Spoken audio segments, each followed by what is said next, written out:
Welcome to Broken Hearts of Reddit. Get ready to hear a story of betrayal that will chill you to the bone. I canceled my daughter's wedding, the very one I wasn't even invited to. In a single moment, I learned something that shattered everything I thought I knew about her. She was cheating on her future husband. Then she looked me straight in the eye and said, "Dad, just don't tell anyone." I stood there, feeling the world I'd spent decades building on trust, honesty, and love collapse in an instant. I didn't raise my daughter to cover up betrayal. And if canceling the wedding is what it takes to save an innocent man from inevitable pain, I'll do it, even if she hates me for the rest of her life. My life had always been as measured as the sturdy, antique furniture in my house. Every object seemed to breathe history, imbued with a sense of calm and predictability. As a retired architect, I, William, was accustomed to order, to every line and angle in my life being measured and solid. This was a principle I applied to my family as well, especially my relationship with my late wife. We lived in complete trust, and I always believed that my daughters, Elizabeth and Mary, would build their lives on the same unshakable foundation. Elizabeth, my eldest, was always my pride. She was smart, beautiful, and reserved in her. I saw a continuation of my late wife, an embodiment of all the virtues I cherished. Mary, the younger one, was her complete opposite, lively, noisy, and restless. Yet she brought her own special joy into the home. But Elizabeth, she was my quiet triumph, proof that I had raised a decent person, capable of deep and sincere relationships. She was to marry Daniel, her longtime friend and business partner. They had met in college, and their relationship had developed slowly but surely, like a carefully planned project. I liked Daniel. He was intelligent, decent, and responsible, qualities I valued above all else. I saw how he loved my daughter, how he cared for her with a genuine, unmistakable tenderness. These observations brought me a profound sense of peace. I was certain of her future, confident that she would be happy and protected with a man like him. I happily watched as Elizabeth prepared for the wedding. She was glowing with joy, her eyes shining as she shared every detail with me, choosing her wedding dress, discussing the menu with the restaurant chef, compiling the guest list. I gladly paid for all her expenses, wanting her wedding to be perfect, for that day to be the embodiment of her most cherished dreams. I imagined her in her white dress, walking down the aisle, with Daniel waiting for her, his eyes full of love. This image filled me with a quiet, deep joy. But recently, I began to notice that something was wrong. It was barely perceptible, like a faint draft in a perfectly sealed house. Elizabeth had become more withdrawn. She stopped sharing her plans with me. Her stories about the wedding preparations became sparse and fragmented. She was often out of the house, citing urgent work matters that seemed to crop up more and more frequently. Her explanations were vague, and her gaze was distant. I attributed it to pre-wedding stress. It's natural, after all, with so much to do and so many details to consider. But an unpleasant premonition wouldn't leave me. It was like a thin crack in a wall that I noticed but refused to acknowledge. I felt that something was hidden beneath the calm surface, something that could destroy everything we had built for so long. Her laugh, once bright and genuine, now seemed like a strained mask, and in her eyes, I sometimes caught a shadow that I couldn't understand. I tried to talk to her, but she constantly made excuses to avoid the conversation. Her answers were evasive, and her presence in the house became fleeting, as if she were there in body but not in spirit. My suspicions grew like weeds in an abandoned garden, slowly but relentlessly, sprouting through the apparent perfection of her life. My suspicions, like invisible threads, began to entangle me, forcing me to see the world in a different light. Each day brought new, barely noticeable details that formed a complete picture, frightening in its clarity. Elizabeth became increasingly secretive. She stopped leaving her things out in the open. Her handbag was always closed, and her desk, which used to be cluttered with papers and blueprints, was now suspiciously empty. I noticed how nervous she became when I entered the room, how her eyes darted around as if she were hiding something. I started watching her, paying attention to little things I would have previously ignored. Her daily routine had changed. She used to have breakfast with me, but now she often left early, saying she had important meetings. Her returns home became unpredictable. Sometimes she stayed out late, explaining it away as urgent projects. I tried to believe her, but an inner voice whispered that something was wrong. One day, when I went into her apartment to get some keys she'd forgotten, I saw her laptop open on the living room table. I didn't want to read her correspondence. That would be a violation of her privacy. But my eyes fell upon an open tab. It was an email from her friend, Sarah.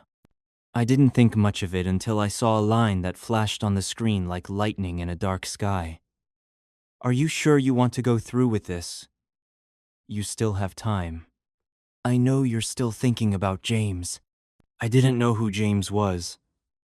The name was completely unfamiliar to me, but I felt my heart clench in my chest, as if an invisible hand had squeezed it. A cold dread ran down my spine. I closed the laptop and left without saying anything.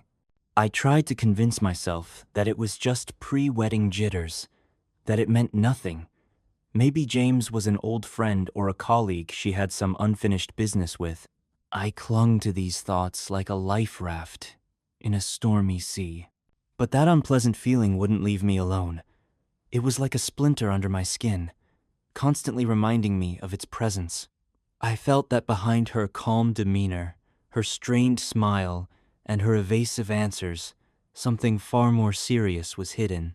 Something that could destroy everything we had built for so long, all the perfect picture I had so carefully constructed in my mind. My thoughts raced, trying to find a logical explanation, but each explanation only amplified my anxiety. The name, James, echoed in my head, becoming a symbol of the unknown that threatened to swallow my world. I felt the tension building, the air around me growing thicker, portending an inevitable storm. The name James became an obsession. It haunted my thoughts, the silence of my house, and every glance from Elizabeth. I couldn't just sit and wait for my world to fall apart. I had to act. I had to learn the truth, no matter how bitter it was. My architectural mindset, accustomed to finding structural flaws, was now focused on my daughter's life. One evening, when Elizabeth was in the shower, I made a decision. I knew it was wrong, a violation of her privacy, but I felt I had no other choice. My hands trembled as I picked up her phone. I entered her password, which I'd known since she was a child, her date of birth. It unlocked. I felt my heart pounding wildly in my chest, as if it were trying to break free. I opened her messaging app. There were many messages from her friends, but one name caught my attention, James. I opened their conversation, and what I read changed my life forever. "We have to meet. I miss you so much, Liz. Remember our night in Paris?" he wrote. Elizabeth replied, "James, you shouldn't. My wedding is soon. We can't. But I miss you too." Paris. My mind was struck by lightning. I remembered. Elizabeth had told me she was going there for a conference. I believed her. I trusted her. And she had lied to me, her father. Pain and rage clenched in my heart, turning into a block of ice. I kept reading, and each word was like a dagger's thrust.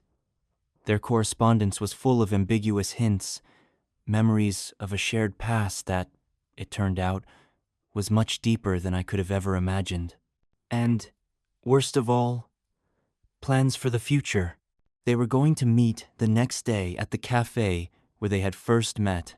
I closed the phone and walked out of the room. My hands were shaking, and one thought hammered in my head: this can't be true. I felt betrayed and humiliated. My perfect daughter, my pride, had turned out to be a liar. The image of her face, radiant with happiness, now seemed like a mockery. The next day, I decided to go to that cafe to see everything with my own eyes. I didn't want to believe what I had read. I hoped it was just a misunderstanding, that I had misinterpreted something. I walked through the familiar streets, but the world around me seemed alien, distorted.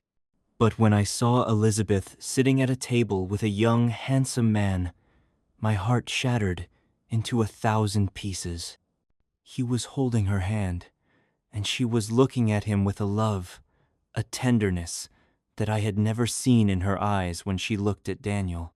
It wasn't just a glance, it was a complete surrender, an absolute devotion she had never shown her fiancé. In that moment, I realized I couldn't just let this go. I had to know the truth. I had to understand why she was doing this. And I had to protect Daniel from this pain, from the humiliation she was preparing for him. My house, which had always been my sanctuary, now seemed like a place where every photograph, every object, was soaked in lies. My head was buzzing with swirling thoughts and images. Paris, James, the wedding. It was as if I was standing on the edge of a precipice, choked by the fear of falling. Fear for my daughter, for Daniel, and for myself. I returned home, but it was no longer my home. It was a place where I felt like a stranger, where every object, every photograph on the wall felt like a lie. My head was buzzing with swirling thoughts and images. Paris, James, the wedding. It was as if I was standing on the edge of a precipice, choked by the fear of falling. Fear for my daughter, for Daniel, and for myself. I decided I couldn't remain silent any longer. I had to talk to Elizabeth, but I didn't know how. How do you start a conversation that could destroy everything? How do you ask your daughter why she betrayed the man who loves her and her father? I waited for her to return. When she came in, I saw that she was happy. She was smiling. Her eyes were shining. That smile, that gleam in her eyes, only intensified my pain. I knew it wasn't the smile of a bride preparing for her wedding. It was the smile of a woman in love, betraying her fiancé. "Elizabeth, we need to talk," I said, and my voice was a dull, unfamiliar sound, as if it didn't belong to me. She looked at me, and her smile instantly vanished. Wariness appeared in her eyes. "About what, Dad?" she asked, a slight tremor in her voice. I handed her the phone. "I saw," I said, each word a struggle. "I saw your messages with James. I saw you too at the cafe today." Her face went white as chalk. She flinched as if she had been hit. Her eyes filled with horror, and then with anger and shame. "Dad, how could you?" Her voice trembled, almost breaking into a scream. "I didn't want to," I said, feeling the hurt choking me, a lump forming in my throat. "But I felt something was wrong. Why, Elizabeth? Why are you doing this?" She lowered her eyes, her shoulders drooping. "I don't know, Dad," she whispered, her voice barely audible. "I love Daniel, but I can't forget James. We were together in college. We broke up because he moved away, and now he's back, and I don't know what to do." I looked at her, and I didn't recognize her. My daughter, my smart, reserved, decent Elizabeth, was standing before me, telling me about her double life, her weakness, her selfishness.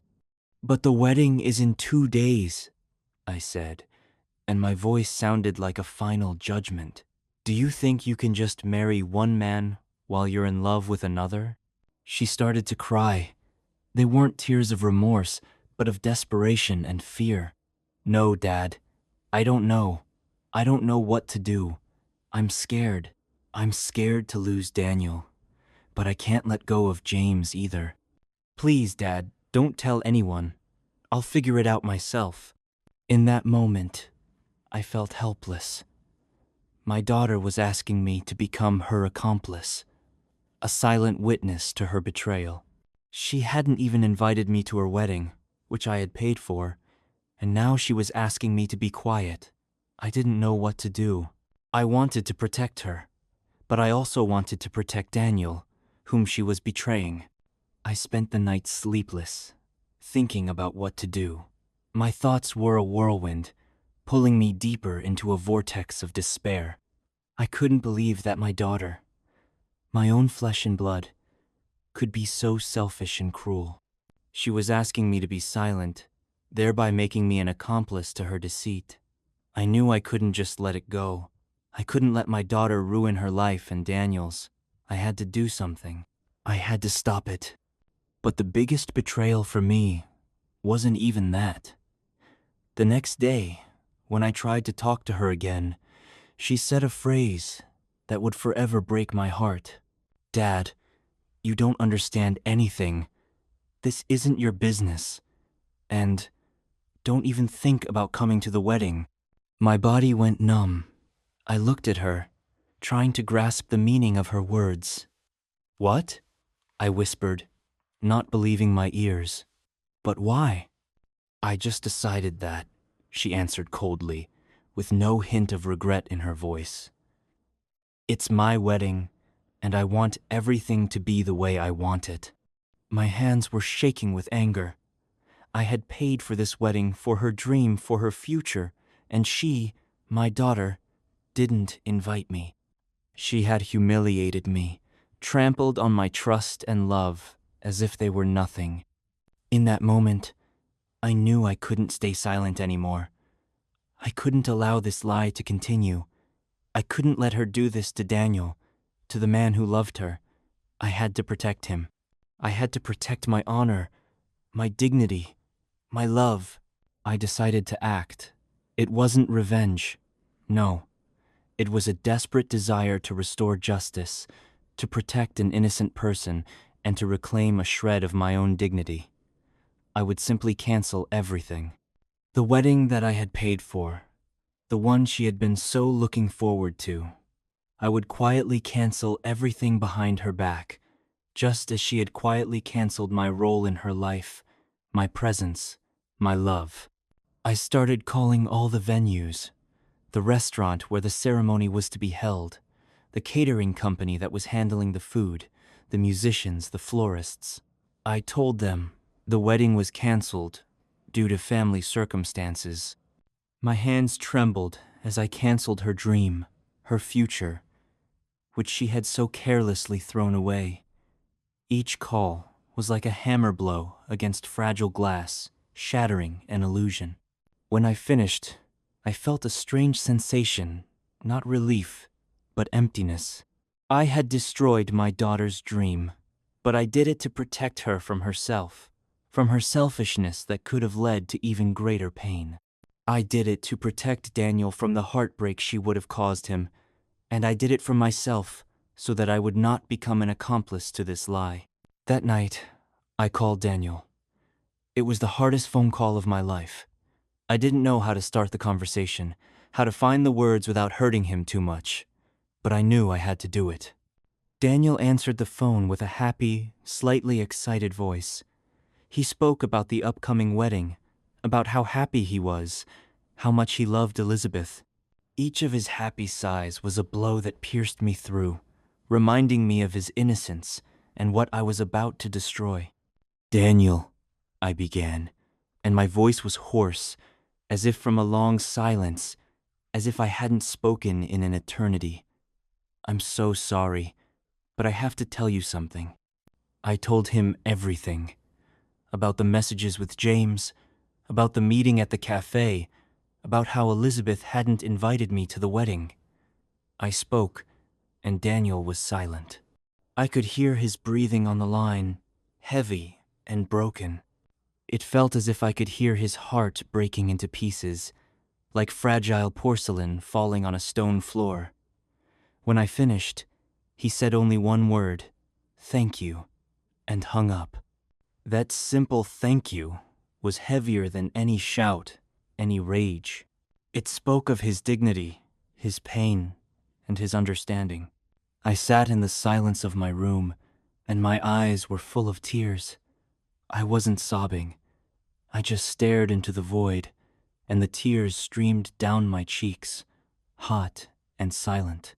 I felt empty, but I knew I had done the right thing.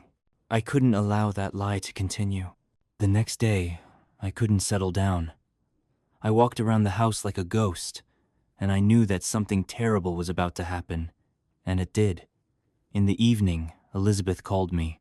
Her voice was full of rage and hatred. It grated on my ears like broken glass. "Dad, what have you done?" she screamed into the phone. "Why did you cancel everything? You ruined my life. You ruined everything." I was silent. I didn't know what to say to her. I couldn't explain that I had done it for her future, for her honor. I just listened to her angry words, and I felt the hurt choking me, squeezing my throat. She blamed me, but I knew she was to blame herself. She had ruined everything herself. "I love Daniel," she screamed, and her voice held a lie she was trying to pass off as truth. "But I can't forget James. You don't understand, Dad. It was my life, my choice." "I do understand," I finally said, and my voice was as hard as stone. "I understand that you don't love Daniel or James. You only love yourself. And I couldn't let you ruin an innocent man's life for your own whim." After that, she hung up, and I haven't heard from her since. I know she left, but I don't know where. I don't know what's become of her, and I don't know if I'll ever see her again. My life has returned to its usual routine, but I am no longer the man I once was. My heart was broken, and I knew it would never heal. My daughter, my pride, had betrayed me, and I, her father, had destroyed her dream. I don't know if my action was right. I just know I couldn't have done otherwise. This is a story about how love can turn into hatred, how trust can turn into betrayal. This is a story about how I lost my daughter, and this is a story about how there are no happy endings.